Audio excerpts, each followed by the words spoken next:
The motion to dismiss. The morning came too soon, gray light seeping through Dr. Harrison's curtains like water through a failing dam. James woke to find Eleanor already dressed, sitting at the small writing desk with papers spread before her, copies of everything they'd documented the night before. She didn't look up when he stirred, her attention fixed on the evidence they'd gathered against men who had already proven they'd kill to protect their interests. "Couldn't sleep?" he asked quietly, not wanting to wake Thomas on the makeshift bed in the corner. Eleanor's pen paused above the paper. "I kept thinking about what Whitmore said, that we're fighting circumstantial evidence, that powerful men have ways of making inconvenient truths disappear." She finally looked at him, and he saw the steel beneath her exhaustion. "So I'm making more copies. If they want to make the truth disappear, they'll have to find every single piece of it first." James crossed to her, reading over her shoulder. She was documenting not just facts, but context. The timeline of events, the pattern of consortium behavior, the connections between seemingly separate incidents.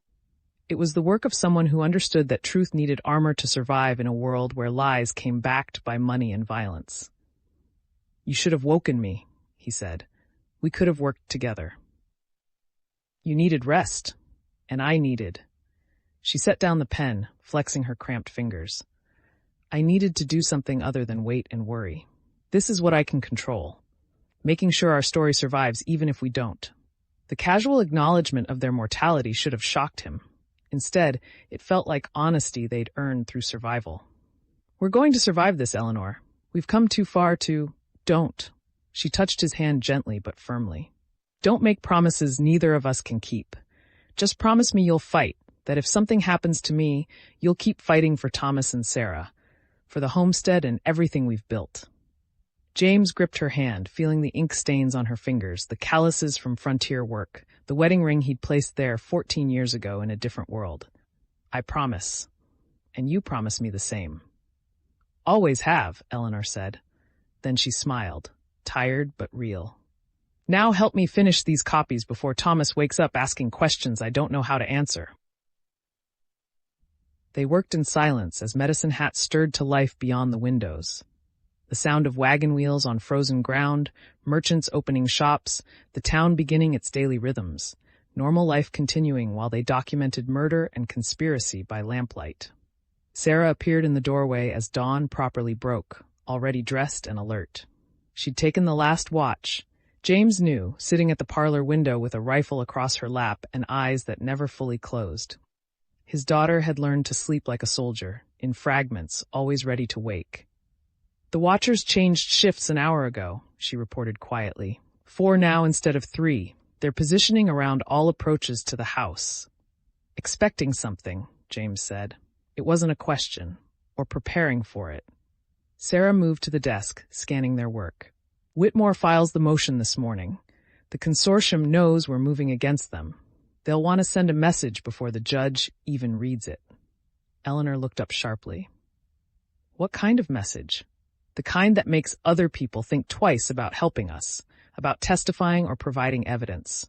Sarah's voice was flat, matter-of-fact. "They've already murdered Pemberton to eliminate one witness. They'll be looking for others." James felt cold settle in his chest. "Johann Schmidt, he saw the agent meet with Pemberton. He agreed to testify." "And Peter Reed," Sarah added, "and Daniel, who documented the whole thing. Anyone who can connect the consortium to Pemberton's death is a target now." Eleanor stood abruptly. "Then we need to warn them. Before." "Already done." Daniel's voice came from the hallway as he emerged, looking as tired as the rest of them. "Sent word to Johann and Peter before dawn. They're gathering the other homesteaders, making sure everyone knows to stay alert and together. Safety in numbers." "Will it be enough?" Eleanor asked. Daniel's expression was grim. "It'll have to be. The consortium's shown they're willing to kill, but they haven't shown they're willing to start a massacre. Not yet. If we stick together, make ourselves too visible to eliminate quietly." He shrugged. "It's the best we can do." Thomas stirred then, the conversation having penetrated his sleep. James watched his son wake, not with a child's gradual return to consciousness, but with the instant alertness of someone who'd learned that danger didn't wait for you to be ready. The boy's eyes found James immediately, checking, assessing. "Morning, son," James said gently. "Did you sleep well?" Thomas sat up slowly, the blanket pooling around him. "I dreamed about home, the real home, our Saudi." His voice was small. "When can we go back?" The question hung in the air like smoke. James exchanged glances with Eleanor, seeing his own pain reflected in her face. Their son shouldn't have to ask when he could return to his own home. Shouldn't have to understand why staying there meant danger. "Soon," Eleanor said, moving to sit beside Thomas. "When it's safe, when the bad men can't hurt us anymore." "Will they ever stop?" Thomas asked. "Or will we have to hide forever?" James crossed to them, kneeling so he was at Thomas's eye level. "They'll stop. One way or another, this ends. Either the law stops them, or—" he paused, choosing words carefully, "or we prove to them that we're not worth the cost of fighting anymore." How do we do that? By surviving, by making sure everyone knows what they've done, by being too public, too documented, too witnessed for them to eliminate quietly. James touched his son's shoulder. "That's what today is about. Mr. Whitmore is filing papers that will force a judge to look at the evidence. Dr. Harrison is sending letters to important people. We're making noise, Thomas, loud enough that the consortium can't make us disappear without everyone noticing." Thomas absorbed this with the same serious consideration he'd given to arithmetic lessons back when life was simpler. "And if they try anyway?" "Then we fight," Sarah said from across the room. "Like we've been fighting. Like we'll keep fighting until they give up or we win." The matter-of-fact certainty in her voice seemed to reassure Thomas more than any gentle platitude could have. He nodded slowly, then pushed back the blanket. "I should get dressed then. If we're fighting today." Mrs. Brennan appeared with breakfast, porridge and coffee, simple but hot. They ate quickly, functional rather than social, everyone's attention partly on the windows and the watchers beyond. Dr. Harrison joined them, looking as tired as the rest, but carrying fresh resolve. "Whitmore's already at the courthouse," he reported. "Filing opened at 8. He wanted to be first in line. Make sure the motion gets properly logged and time-stamped before anyone can interfere." "Can they interfere?" Eleanor asked. "With the filing itself?" "Technically, no, but the consortium has shown remarkable creativity in finding ways to obstruct." Harrison sipped his coffee. "Whitmore's taking no chances. He's got 3 witnesses with him, all respectable citizens, to verify the filing occurred properly." James nodded approval. "When will Judge Carmichael see it?" "That depends on when the motion reaches Fort Macleod. Whitmore's sending it by special courier this morning, someone the consortium can't easily intercept or bribe. With good weather, the judge could have it by tomorrow evening. Reading and consideration." Harrison spread his hands. 3 days minimum. Possibly a week if the consortium's lawyers file counter-motions or objections. A week. Eleanor's voice was flat. "We have to hold out here for a week while they circle and plan." "Or we take the offensive," Sarah said. She'd been standing at the window watching the watchers, but now turned to face them. "Stop reacting to what they do and start making them react to us." James studied his daughter, seeing the tactical mind that had developed through necessity. "What do you have in mind?" "They're watching us, waiting for us to make a mistake or show vulnerability. What if we give them what they expect, but control the circumstances?" Sarah moved to the table, using the breakfast dishes to illustrate her point. "They think we're trapped here, isolated, vulnerable. What if we make a very public trip somewhere they can't easily attack? Force them to follow us into the open where everyone can see." "Like where?" Daniel asked, leaning forward with interest. "The bank, to make our loan payment." Sarah rearranged the dishes. "Walsh and Fletcher's money should be deposited today. We march down Main Street at midday, maximum visibility, and pay off our debt in front of witnesses. Make it a public statement that we're not hiding, not afraid, not going anywhere." Eleanor frowned. "That's exactly what they'd expect. They could have people positioned." "They could," Sarah agreed. "But what can they do in broad daylight on the busiest street in Medicine Hat? Shoot us in front of 50 witnesses. The consortium's whole strategy has been deniability. They can't maintain that if they commit public murder."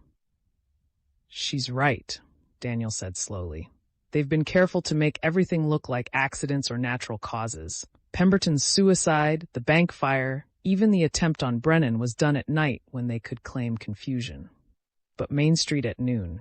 He shook his head. Too visible. Too risky. James considered it, weighing risks against benefits. It would send a message that we're not cowering, that we have resources and support, that attacking us means witnesses and consequences. It would also confirm we have the money, Eleanor pointed out. Right now, they might think we're still scrambling. This tells them we've secured financing.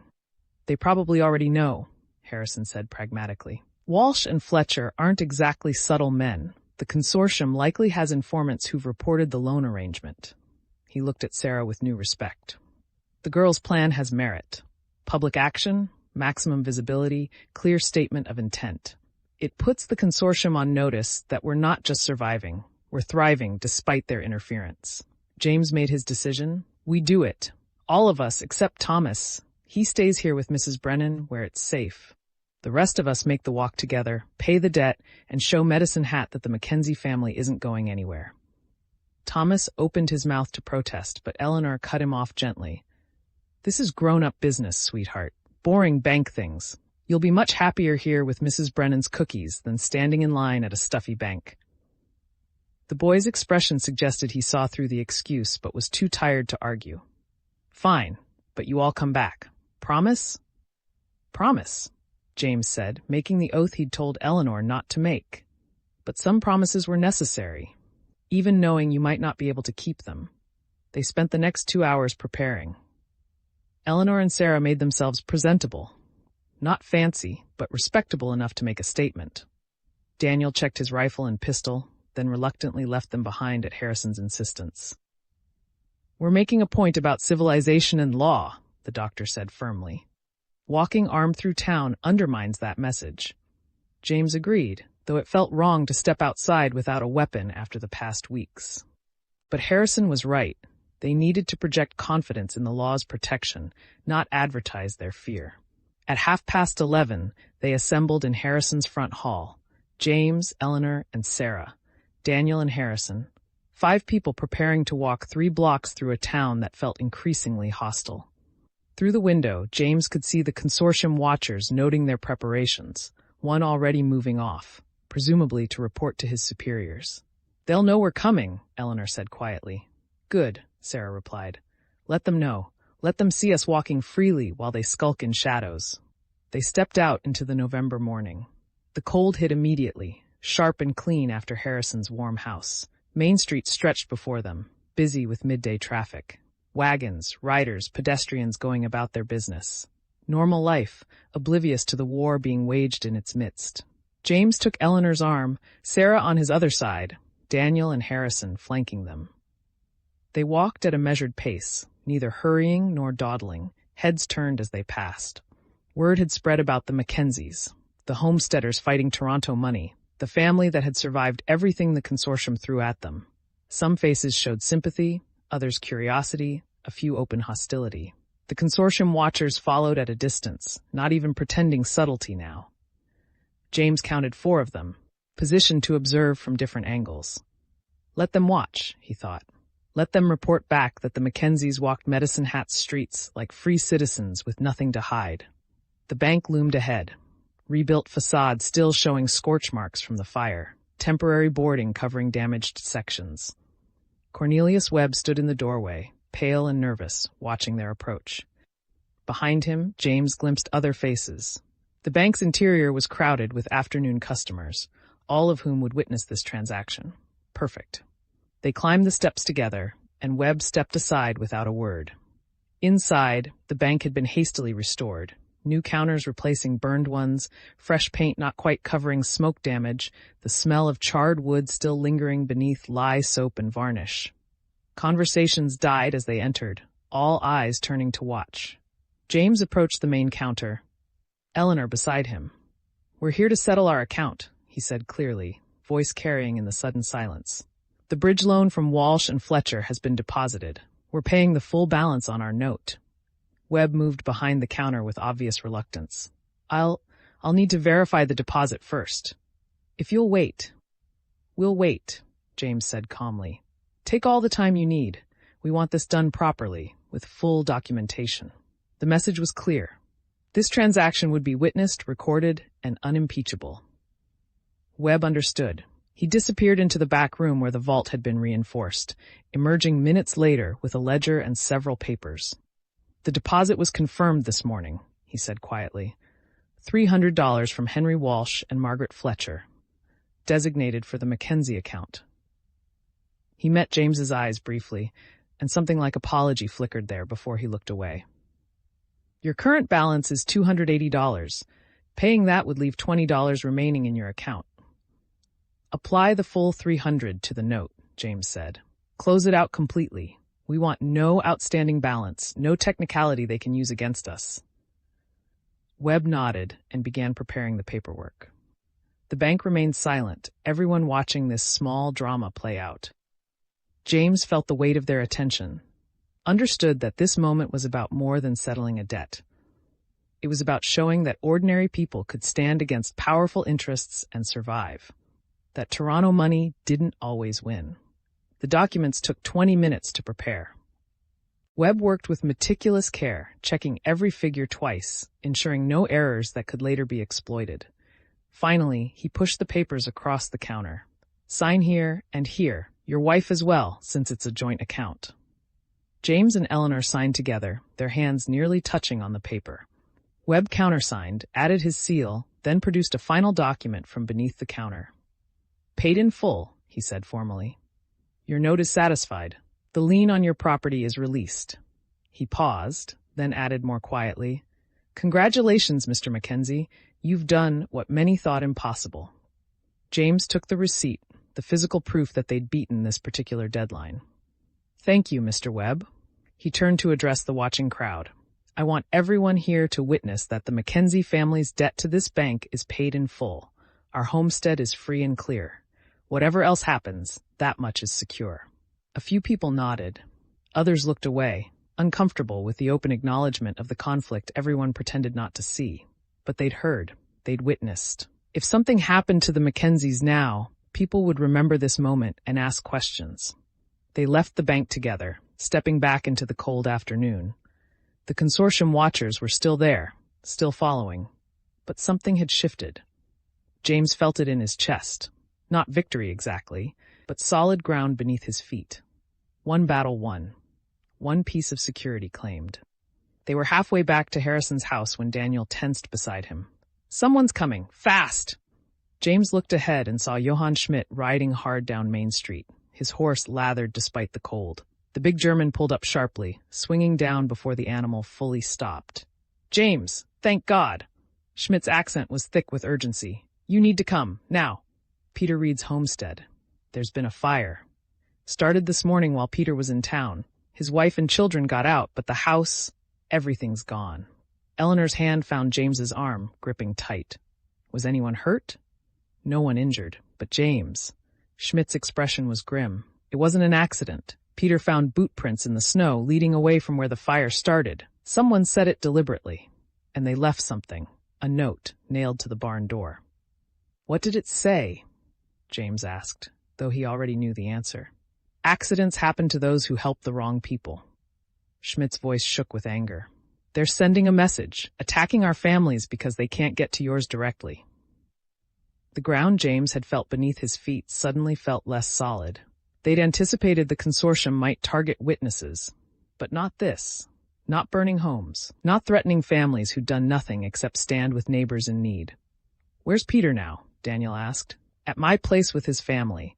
We're gathering everyone, all the homesteaders who've been helping you. We need to decide what to do, whether to keep fighting or..." Schmidt didn't finish the sentence, but the implication hung clear. Whether to abandon the Mackenzies to save themselves. James looked at Eleanor, saw his own horror reflected in her face. Then he looked at Sarah, at Daniel, at Dr. Harrison, saw the same question in all their eyes. How many people would suffer because of their fight? How many homes would burn? How many families would be destroyed? "Take me to Peter," James said finally. "We need to talk, all of us together." They rode to Schmidt's homestead in tense silence, the consortium watchers following at their usual distance. The message was clear. We can reach anyone. We can hurt anyone. Your allies aren't safe just because you are. Schmidt's soddy was crowded when they arrived. Peter Reed sat at the table, his wife Martha beside him, their 3 children huddled close. Other homesteaders had gathered, families who'd helped defend the Mackenzie place, who'd testified or documented or simply stood in solidarity. All of them looking at James with varying degrees of fear, anger, and uncertainty. Peter looked up as James entered, and the despair in his face was worse than any accusation.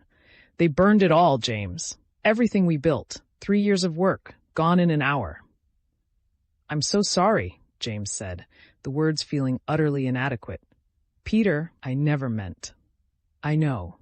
Peter's voice was hollow. "You didn't ask for this, didn't ask for any of it, but here we are anyway." He looked around at the gathered families. "The question is what happens now. Do we keep helping you, knowing it means our families are targets, or do we step back, let you fight alone, and hope the consortium leaves the rest of us be?" The silence that followed was crushing. James saw the fear in these people's faces. Honest homesteaders who'd already lost so much to drought and hardship, now facing destruction from human malice. How could he ask them to risk more? How could he live with himself if another family lost everything because of him? Eleanor spoke before he could. "You should step back," she said clearly. "All of you. This isn't your fight. We never should have let you get involved. The consortium has proven they'll hurt anyone connected to us. You have families to protect, children who need homes. We can't ask you to sacrifice that." "But," James started. "No." Eleanor's voice was firm. "We've been selfish, James, accepting help because we were desperate, not thinking about what it would cost other people. Peter's house is gone. What's next? Someone's barn? Their livestock? Their children?" She looked at the gathered families. "You've done more than anyone could ask, more than we had any right to expect. But this has to stop before more people get hurt." Martha Reed spoke up, her voice shaking. "We have nowhere to go. The house was everything. All our supplies, our winter stores, the children's clothes." She broke down, and Peter pulled her close. James felt something break inside his chest. This was what the consortium wanted, not just to defeat him, but to destroy everyone around him, to make his very existence toxic to anyone who tried to help. To prove that standing against them meant losing everything. "We'll help," Sarah said suddenly. "Whatever you need to rebuild, materials, labor, money from the mine once we can access it. You won't be left with nothing, Peter. I swear it." "That's generous," Peter said quietly. "But it doesn't solve the problem, does it? Even if we rebuild, they can just burn it again. And again, until we give up or die trying." The truth of it settled over the room like ash.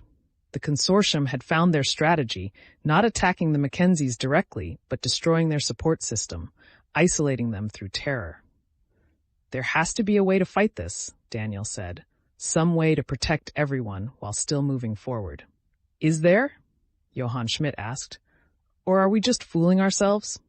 Maybe the smart thing is to step back, let the Mackenzies handle their own fight, and hope the consortium doesn't have reason to target us anymore." James wanted to argue, to rally them, to find words that would restore their courage. But looking at Peter's destroyed expression, at Martha's tears, at the frightened children, he couldn't. Eleanor was right. They'd been selfish. They'd accepted help without fully considering the cost to others. "Do what you need to do," he said finally. "All of you. Protect your families first. We understand, and we're grateful for everything you've already done. More grateful than we can say." The relief on some faces was palpable. Others looked torn, guilty about abandoning allies, but terrified of what continuing to help might cost. The community that had formed around the Mackenzies' struggle was fracturing under the consortium's pressure, exactly as intended. They left Schmidt's homestead as the sun began its descent toward the horizon, painting the prairie gold and crimson, beautiful and indifferent to human suffering. The consortium watchers were waiting, of course, maintaining their vigil. Back at Harrison's house, they gathered in the parlor, while Thomas played quietly with his blocks, pretending not to listen to the adults' conversation. "They've found our weakness," James said heavily. "They can't get to us directly, so they're destroying everyone around us, and it's working." "We can't blame people for protecting their families," Eleanor said. "We'd do the same in their position." "So what do we do?" Sarah asked. "Fight alone? Hope Whitmore's motion succeeds before the consortium burns down half the district? Dr. Harrison had been silent since they returned, staring into the fire. Now he spoke. There might be another way, a way to take the fight directly to them instead of waiting for them to hurt more innocent people. James looked at him sharply. What do you mean? The consortium's strategy depends on deniability. They can burn Peter's house and claim it was an accident. They can follow you openly because they're not technically breaking any laws. They're operating in the gray areas where the law can't quite reach them. Harrison leaned forward. But what if we forced them out of those gray areas? What if we made them commit to actions that are undeniably criminal in ways that can't be explained away? How? Daniel asked. By setting a trap, making them think they have an opportunity they can't resist, then documenting everything when they take it. Harrison's eyes were sharp with calculation. We have something they desperately want. Proof of the mine's value. What if we made them think they could destroy that proof? Make it look vulnerable. Give them a chance to act, but have witnesses and evidence ready to catch them in the act. Sarah was nodding slowly. A sting operation, like what the Pinkertons do. Exactly, but it would be risky. We'd have to make the bait convincing enough that they'd commit fully, which means actually putting our evidence at risk. And if it fails, Eleanor said quietly, we lose everything we've built the case on. But if it succeeds, James countered, we have them. Undeniable proof of criminal action, something even their lawyers and money can't explain away. They sat in silence, weighing the risk against the potential reward. Outside, darkness was falling, and with it the temperature. Winter was coming, and with winter, isolation. If they didn't end this soon, they'd be trapped, unable to travel, unable to get help, like vulnerable to whatever the consortium planned during the long, frozen months ahead. We do it, James decided. We set the trap, but carefully, with every precaution, and we don't involve anyone else. No more homesteaders at risk, just us. And me, Harrison said firmly. This is my house, my town. I'm not sitting aside while you take all the risk. And me, Daniel added, looking at Sarah. Where she goes, I go. Eleanor reached across the table and took James's hand. Then we plan it properly. Every detail, every contingency. We get one chance at this. If we fail, the consortium wins and we lose everything. If we fail, Sarah said quietly, Peter Reed's house won't be the last thing they burn. They'll keep destroying until there's nothing left to fight for. James looked at his family, his wife who'd grown steel-strong through hardship, his daughter who'd become a strategist and warrior, his son playing quietly in the corner while pretending not to understand that his parents were planning something dangerous. This was what the frontier had made them. This was what survival required. Then we don't fail, he said simply. We plan, we prepare, and we make sure that when the consortium makes their move, we're ready. Not just to survive, but to win. They worked late into the night, sketching plans and contingencies, arguing details and timing. The consortium watchers maintained their vigil outside, patient and confident. They didn't know that inside, their prey was becoming predator, that the desperate homesteaders they'd been hunting were preparing to hunt back. When James finally went to bed, exhausted but purposeful, he looked out the window one last time. The watcher was still there, a dark shape against the snow. Tomorrow, James thought. Tomorrow we start setting the trap. Tomorrow we stop reacting and start acting. Tomorrow we end this, one way or another. Thanks for watching our stories. Don't forget to like and subscribe for more epic adventures. Thanks for watching our stories. Don't forget to like and subscribe for more epic adventures.